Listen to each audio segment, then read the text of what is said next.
Hoje eu quero fazer a introdução de um assunto com vocês que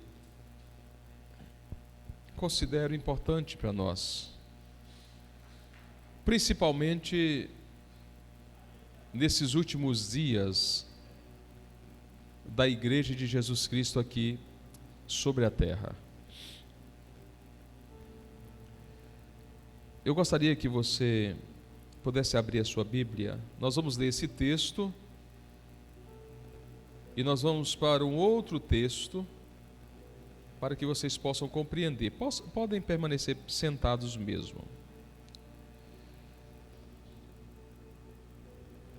Efésios, capítulo de número 6.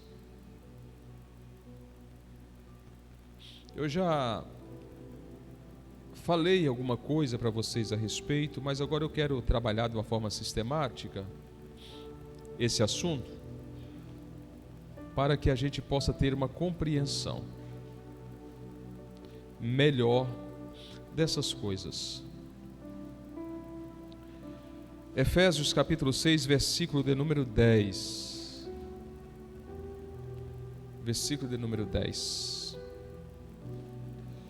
O texto diz assim: no demais, irmãos meus, fortalecei-vos no Senhor e na força do seu poder.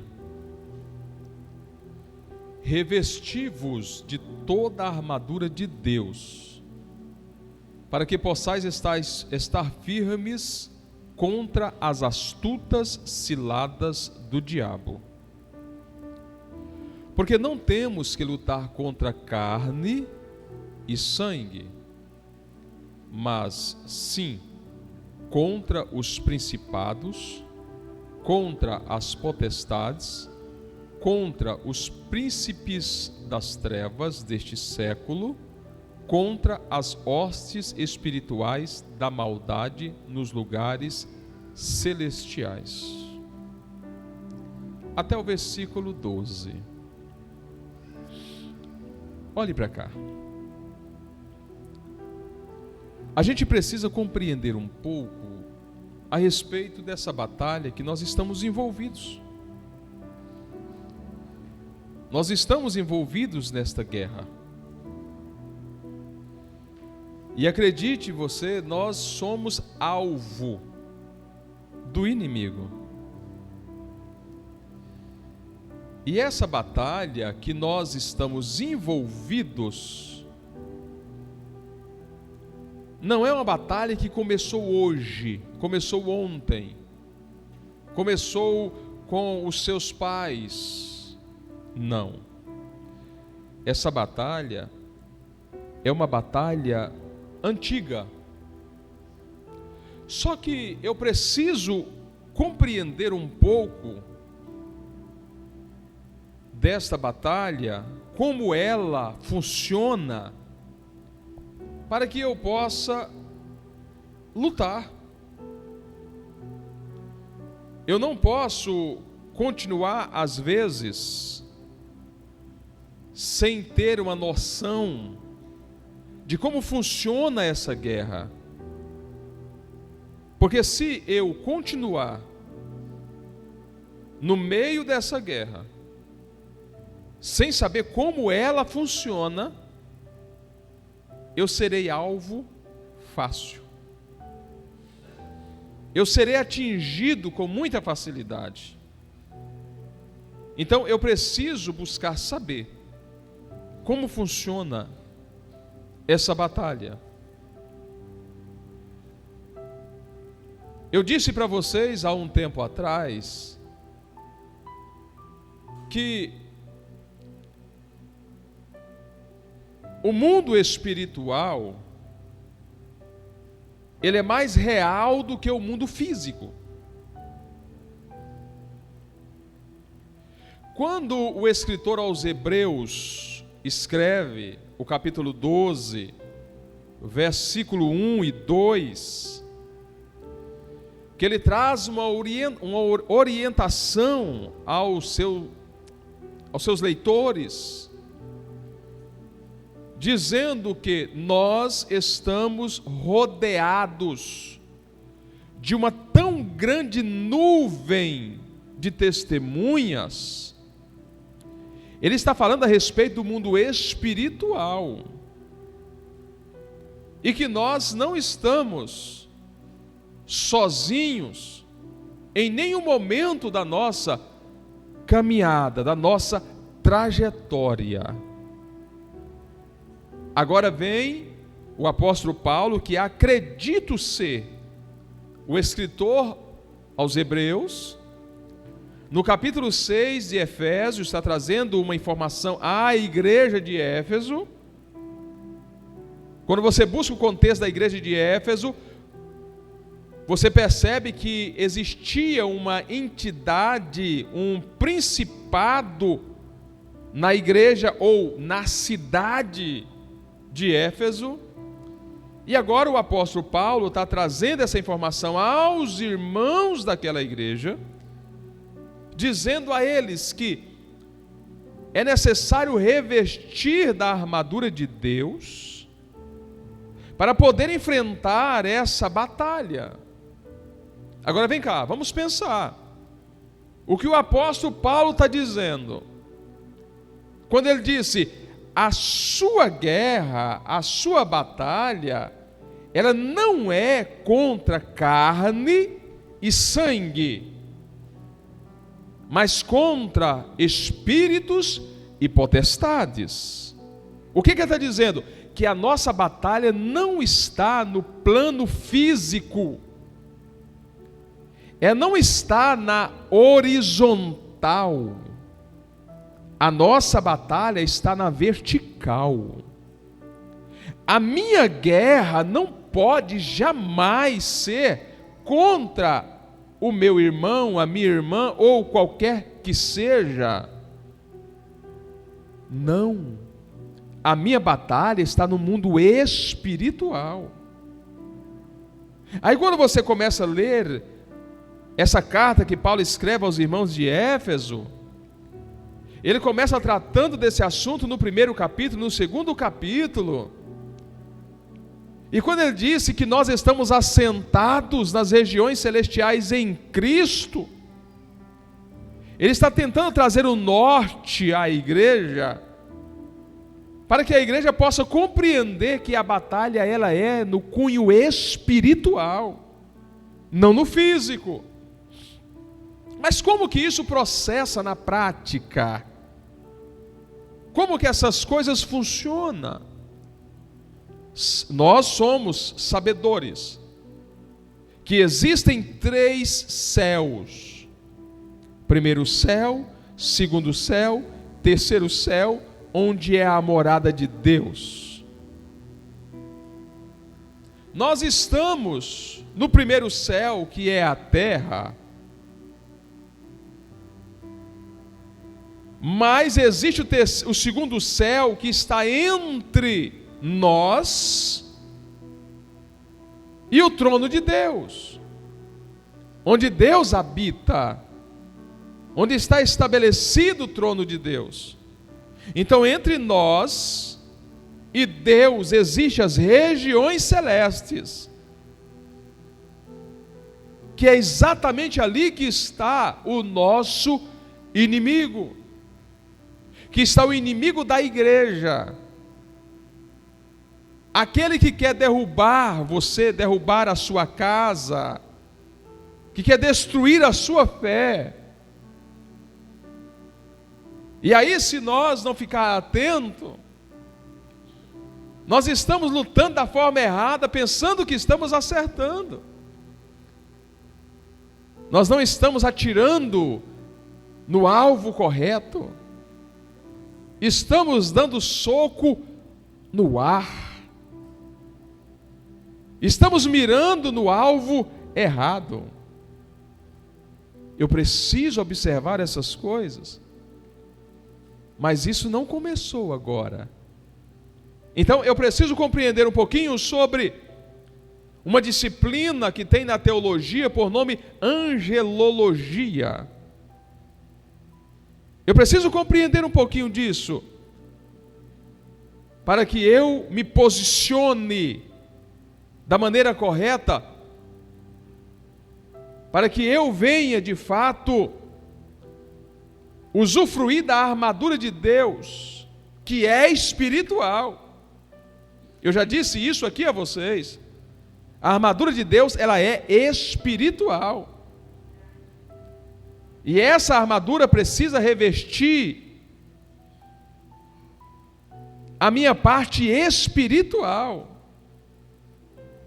para poder resistir às tentativas do inimigo, para que eu possa resistir os ataques do inimigo.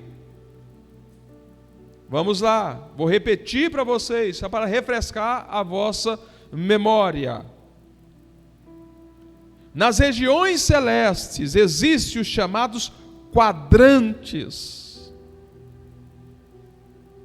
Assim como existe as cidades aqui na terra, existe também os quadrantes nas regiões celestiais. Assim como existem as quadras e as casas nas cidades, existe no quadrante nas regiões celestiais. Deixa eu ser um pouco mais claro. Para cada família tem os espíritos malignos direcionado para atacar, para destruir, para desvirtuar, para tirar a sua família da rota correta. Agora, existe uma situação que eu preciso observar, que esse quadrante que existe no mundo espiritual, e essas hostes espirituais da maldade, que é subordinado ao principado, eles são espíritos malignos, e eles são eternos. Eles conhecem os seus antepassados. Ele conhece a sua árvore genealógica. Ele conhece o seu tataravô. Ele conhece o seu bisavô, o seu avô, o seu pai. Ele sabe quais são os pontos fracos da sua família. Ele sabe quais são os pontos fracos que você herdou. E essas hostes malignas vai atuar exatamente no seu ponto fraco. Eu preciso compreender um pouco dessas coisas para eu me posicionar. Eu preciso fechar as brechas e fortalecer os pontos fracos que eu sei que eu tenho. Porque se eu fortaleço a barreira de proteção da minha fé, se eu fecho as fresas, as rachaduras do meu muro, os dardos inflamados do maligno, a influência maligna não vai atingir o meu coração. Aí eu vou conseguir ter êxito na minha caminhada de fé. Veja bem. Mas quando é que isso começa? Isso começa quando, presta atenção, estou fazendo a introdução dos nossos estudos. Isso começa quando? Começa, acredite os senhores e senhoras, começa no céu. Como é que isso funcionou? A primeira coisa que Deus fez foi uma imagem. Colossenses, coloca para nós aí, Denis, Colossenses capítulo 1, versículo 15, 14. Em quem temos a redenção pelo seu sangue, a saber, a remissão dos pecados, o qual é a imagem do Deus invisível, o primogênito de toda a criação. Presta atenção. A primeira coisa que Deus cria, Jackson, é uma imagem. E essa imagem tinha endereço. Quando Deus resolve na sua mente, nos tempos eternos, na sua presciência, quando Ele resolve criar o homem, Ele faz o seu planejamento. Porque Deus, Ele não trabalha de forma aleatória. Deus trabalha com planejamento. E nesse planejamento de Deus, Deus estabelece algo ainda antes de todas as coisas. Deus estabelece no projeto da sua criação, que a criatura que um dia Ele criaria, essa criatura teria o livre-arbítrio para fazer as suas escolhas. Quando Deus resolve fazer isso, não havia nada, absolutamente nada. Não existia anjos, não existia terra, não existia nada. Porque tudo que Ele faz nesta imagem. Fique em paz, nós vamos chegar lá na frente. Se você acompanhar o estudo, você vai compreender lá na frente. Ele faz tudo o que faz baseado na imagem. E quando Ele coloca no seu planejamento, do seu projeto, o livre-arbítrio, Deus já sabia que poderia haver uma rebelião no céu. Deus já sabia de tudo isso. E porque Ele já sabia de tudo isso, antes de criar as coisas, antes do problema existir, Ele já cria a solução do problema que poderia existir. E a solução está exatamente aqui: a imagem. Traduzido em miúdos, a imagem significa um corpo. Agora, Deus cria o seu exército. A Bíblia diz em Gênesis capítulo 1, versículo 1 e 2, que Deus criou os céus e a terra. Junto com isso, Deus cria o seu exército. O salmista diz que Ele criou o seu exército, os invisíveis e os visíveis. Deus cria tudo. E agora nós vamos para um texto que é onde nós vamos caminhar por algum tempo. Você sabe por que o diabo tem tanta raiva de você? Você sabe por quê? Quem sabe? Por causa disso bem aqui, ó. Por causa da imagem, por causa do corpo. Isaías capítulo 14.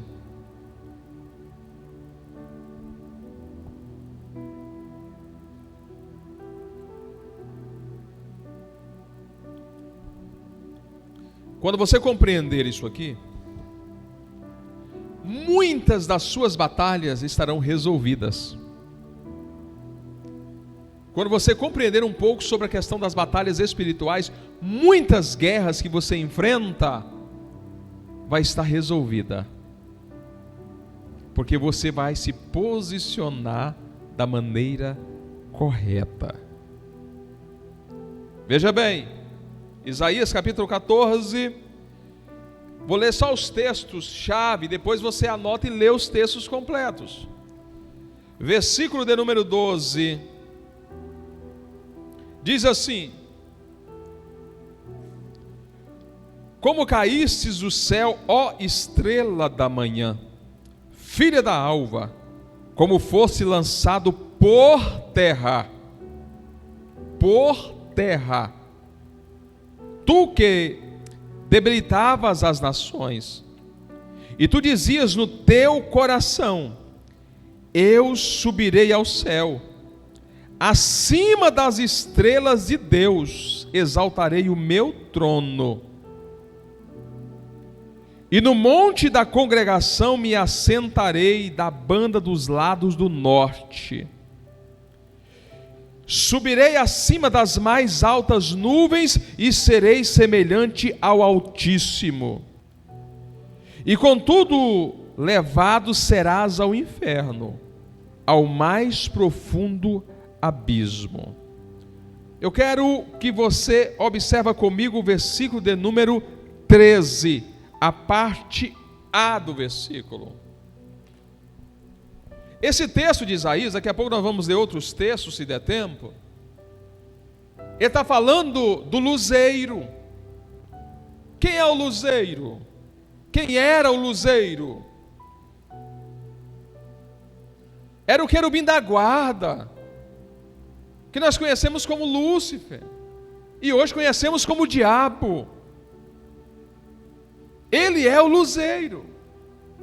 Quando Isaías está profetizando isso aqui, ele está falando, e lembre-se que quando você lê algo relacionado à angelologia, falando dessas situações, é uma projeção profética.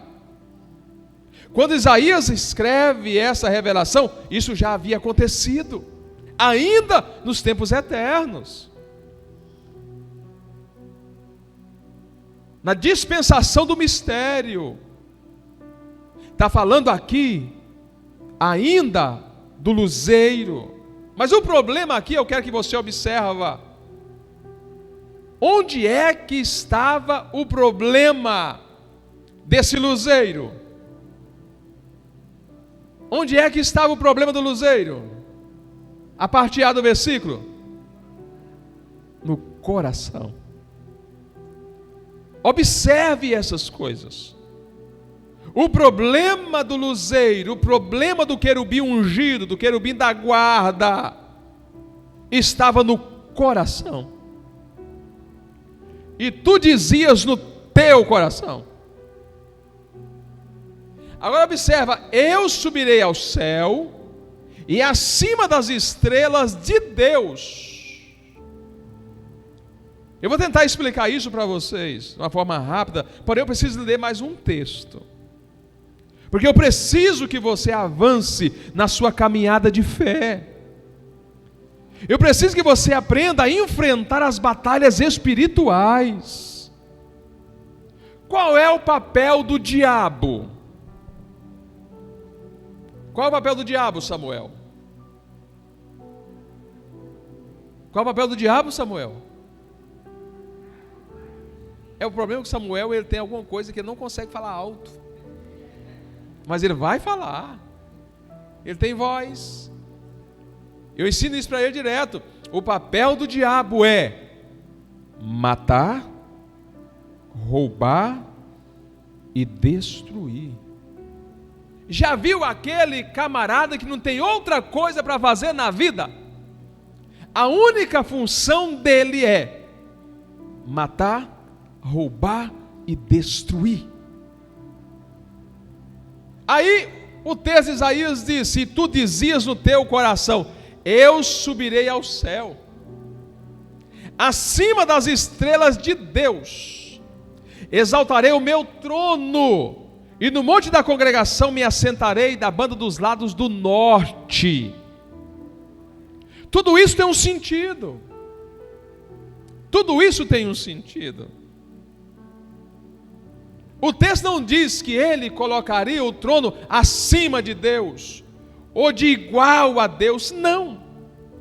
Ele está falando que colocaria o seu trono acima das estrelas de Deus. Ele está referindo-se a outros anjos, não a Deus. Esse camarada, nós estamos falando dele aqui, que a gente conhece como diabo, ele é doido, mas não ao ponto de querer se igualar a Deus. Ele disse: eu subirei acima das nuvens, ficarei acima das estrelas, estabelecerei o meu trono, e eu vou governar. Vamos lá, vamos para outro texto aqui. Ezequiel, capítulo de número 28. Não vai dar tempo nós fazermos a introdução total do assunto que a gente vai tratar da agora para frente, mas vamos em frente.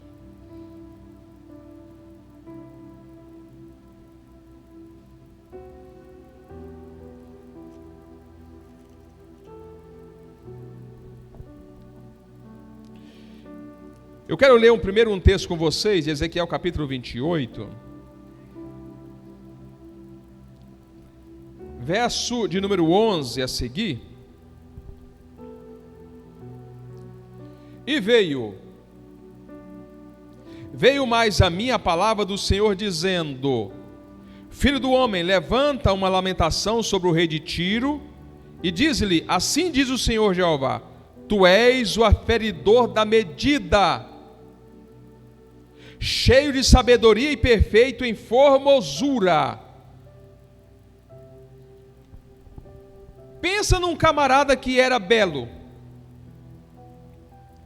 Pensa num camarada que era extraordinariamente perfeito. Era o querubim da guarda. Aferidor da medida, cheio de sabedoria e perfeito em formosura. Estavas no Éden, jardim de Deus. Estavas, não é o Éden de Adão e Eva. Nós vamos falar disso um pouco mais à frente. Estavas no Éden, jardim de Deus. Toda pedra preciosa era a tua cobertura. Agora veja bem. Você vai contar aí quantas pedras. Toda pedra era a tua cobertura. Vamos lá. A sardônia, o topázio, o diamante, a turquesa, o ônix, o jaspe, a safira, o carbúnculo, a esmeralda e o ouro. Tudo isso era cobertura desse ser angelical. Era um ser extremamente brilhoso. Ele era o destaque de todos. O capítulo 31 de Ezequiel fala que, lembre-se que aqui é uma projeção profética, e a projeção profética, para que se tornasse entendível, precisava ser aplicada a um rei da época. A um rei da época. No capítulo 31, nós vamos ver ali que o Senhor o compara como a árvore mais alta da floresta. Nós vamos ler. Vamos lá. Agora veja bem. Tu eras, verso 14, tu eras querubim ungido para proteger, e te estabeleci no monte santo de Deus. No monte santo de Deus estavas, no meio das pedras afogueadas andavas, perfeito eras nos teus caminhos, desde o dia em que foste criado. Agora veja a parte C do versículo 15: até que se achou iniquidade em ti. Até que se achou iniquidade no teu coração. na multiplicação do teu comércio, se encheu o teu interior de violência, e que pecaste, pelo que te lançarei profanado fora do monte de Deus, e te farei perecer, ó querubim protetor, entre as pedras afogueadas. Elevou-se o teu coração por causa da tua formosura, corrompeu-se a tua sabedoria por causa do teu resplendor. Por terra te lancei, diante dos reis te pus, para que olhem para ti. Pela multidão das tuas iniquidades, pela injustiça do teu comércio, profanastes os teus santuários. Eu, pois, fiz sair do meio de ti um fogo que te consumiu a ti, e te tornei em cinza sobre a terra, aos olhos de todos os que te veem. E todos que te conhecem entre os povos estão espantados de ti. Em grande espanto te tornastes, e nunca mais serás para sempre. Deixa eu traduzir para você, para facilitar o processo. Quando o Senhor Deus coloca o querubim da guarda para o texto Ezequiel 28, Isaías 14, Ezequiel 31. O Senhor Deus, Ele estabelece ele em uma posição de extrema confiança. O querubim é a categoria de anjo mais forte que Deus fez. O querubim é a categoria de anjo mais poderoso que existe. Pastor, é o arcanjo? Não. Quando você lê Salmos 18, lê Salmos 22, você vai perceber, Salmos 68, você vai perceber que a categoria de anjo mais poderoso que existe no céu são os querubins. Só para você entender, os querubins, eles transportam nos seus ombros o trono de Deus.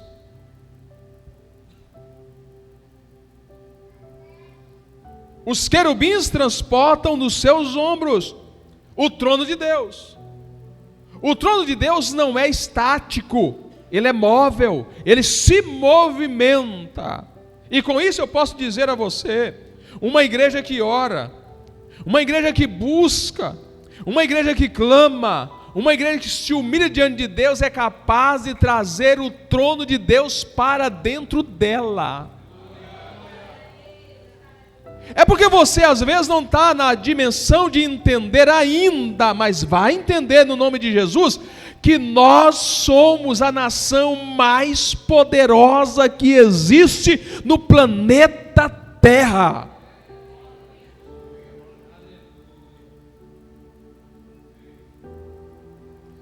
Deixa eu só mostrar para você aqui, Ezequiel 28, 31. Só para você entender o que eu estou dizendo para você, para nós fechar, porque o tempo já foi.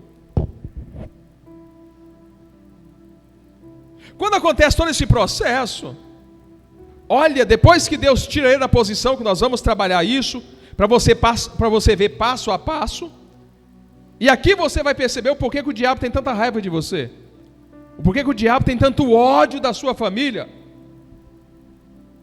Eu estava conversando com meu filho hoje dizendo, Satanás tem ódio da nossa casa, ele quer destruir a nossa família, ele quer destruir a sua família, primeiro, porque nós temos corpo, e ele não pode estar aqui, porque não tem corpo.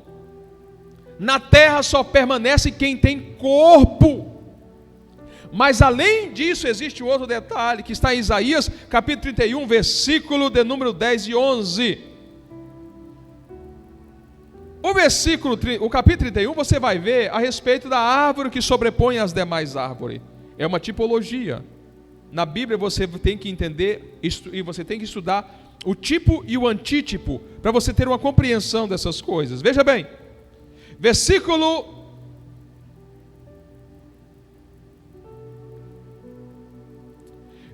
8, vamos ler um pouquinho antes.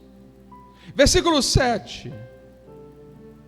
Assim era ele formoso na sua grandeza, está falando dele, na extensão dos seus ramos, porque a sua raiz estava junto às muitas águas. Guarde essa palavra, muitas águas, porque na próxima terça você vai compreender um pouquinho. Nós vamos trabalhar na próxima terça exatamente onde o querubim da guarda estava antes da queda. Formoso o fiz com a multidão dos seus ramos, e todas as árvores do Éden, que estava no jardim de Deus, tiveram inveja dele.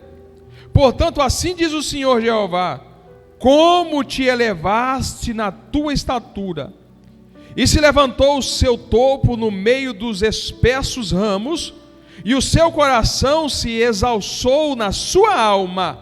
Aí veja bem isso aqui: eu o entregarei na mão da mais poderosa das nações, que lhe dará o tratamento merecido pela sua impiedade, o lançará fora. Veja bem o que a Bíblia está dizendo. Presta atenção nisso aqui. Sabe quem é que pode humilhar Satanás? Alguém já pegou. Sabe quem é que pode humilhar Satanás? É a igreja de Jesus Cristo. Eu esperava um glória bem mais forte, de verdade mesmo, porque você é a igreja. Aqui não existia igreja ainda, aqui o verbo não tinha sido encarnado, e aqui é uma profecia sobre você e eu hoje. Olha o que o texto está dizendo: eu o entregarei na mão da mais poderosa das nações, que é a igreja de Jesus. Você não sabe o poder que você tem. Nós não usufruímos da autoridade que nós temos. Assim como o boi não sabe a força que tem, a igreja, nós não sabemos o poder que nós temos nas mãos. O problema nosso é que nós estamos guerreando na horizontal e nós precisamos guerrear na vertical. Nós estamos apanhando, estamos sofrendo, passando por tantos percalços na vida, porque estamos nos posicionando na forma errada.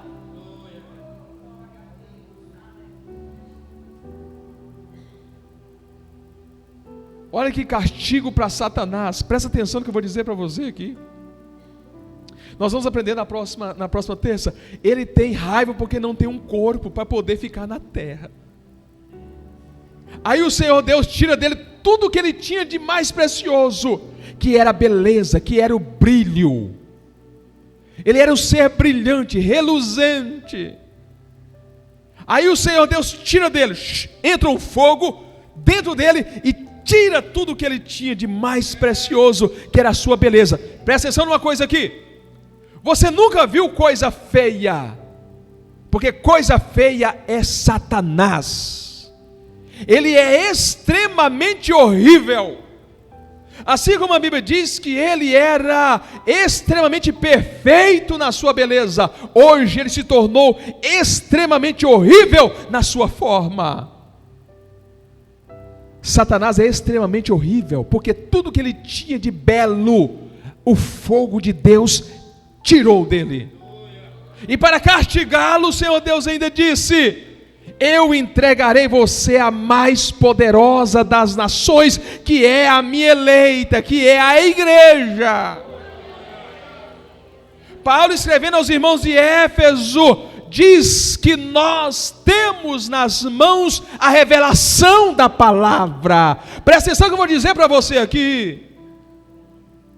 Todas as vezes que nós nos reunimos para cantar salmos, para discutir a palavra, para falar da palavra, presta atenção, existe uma nuvem de testemunha, inclusive de espíritos malignos, para estar ouvindo, para saber as revelações que Deus tem para a sua igreja. Tudo que o mundo espiritual precisa saber para agir, para atacar, ele só sabe por meio da igreja, porque é por meio da igreja que acontecem as revelações dos planos de Deus para a humanidade.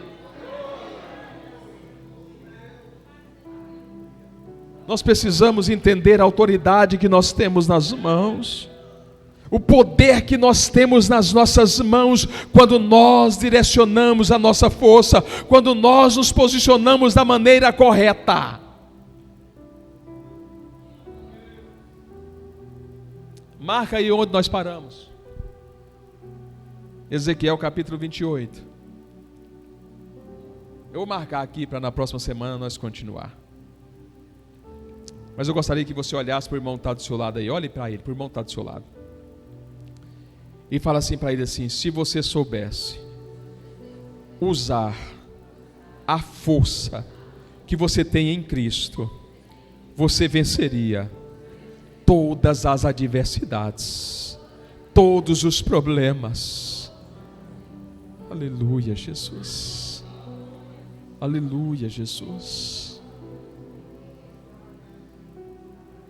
Agora olhe para cá.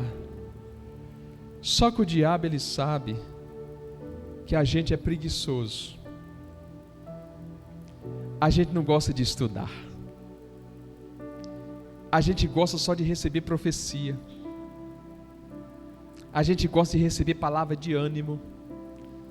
A gente gosta de ouvir sim, o Deus dizendo assim: meu filho, eu te digo, tu vai prosperar. Eu vou te dar um carro novo. Eu vou abrir as portas para você. A gente gosta dessas coisas. Ele sabe disso. Aí sabe o que ele coloca mais ainda? Desânimo, falta de vontade. Não vou hoje à igreja não. Estou cansado. Preciso descansar. Aí sabe o que você faz? Fica em casa e fica até 11 horas da noite deitado no sofá, ou fica mexendo no celular, ou fica nos aplicativos de televisão. Satanás sabe também dessas coisas. Hoje eu estava fazendo, eu sempre conto o exemplo das coisas que eu faço na minha casa. Eu estava fazendo conta com meu filho Samuel. Não vou contar nossa história não, viu, Samuel? Eu estava fazendo conta. E nós ficamos impressionados. Ele mesmo ficou sorrindo depois. Que eu fiz um paralelo entre uma coisa e outra. É nosso segredo, viu, Samuel? E tal. Nós não priorizamos o conhecimento, nós não priorizamos as coisas de Deus. Se nós priorizar, Deus vai agir de uma forma extraordinária. Olhe para cá que eu vou dizer para você que agora, e nós vamos finalizar o culto. Terça-feira que vem, você vai estar com desânimo de vir à casa de Deus. Você vai estar com preguiça de vir à igreja. Vai acontecer coisas para desfocar você, para que você não venha. Presta atenção que eu estou dizendo para você que hoje, fique isso registrado.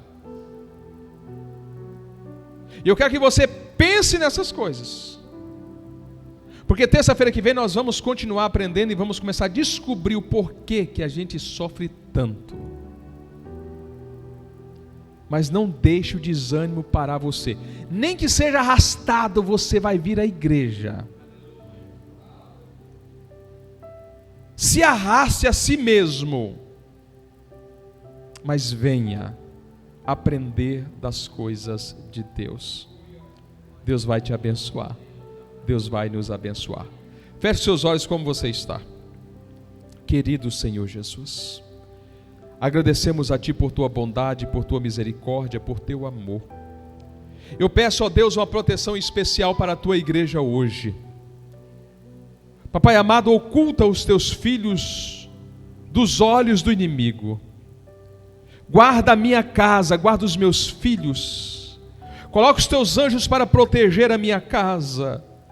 Coloca os teus anjos para proteger a casa dos meus irmãos. Papai amado, não permita que o desânimo, ó Deus, venha atingir a nossa vida. Não permita que nenhum tipo de retaliação venha alcançar a nossa casa. Que os teus anjos estejam trabalhando hoje e sempre ao nosso favor. Guarda a nossa vida e nos ajuda a compreender cada dia os teus mistérios. Pai, nós precisamos caminhar para frente. Precisamos buscar conhecimento. Precisamos buscar conhecimento. O conhecimento, ele nos liberta. Assim o Senhor disse: e conhecereis a verdade, e a verdade vos libertará. Nós estamos à procura da verdade, estamos buscando conhecer a verdade, porque precisamos nos libertar. Libertar de situações do passado, libertar de situações do presente, libertar de coisas que poderão nos acontecer no futuro, porque a tua palavra nos garante isto. Abençoe os meus irmãos, abençoe a todos, para a glória do teu nome. Amém e amém.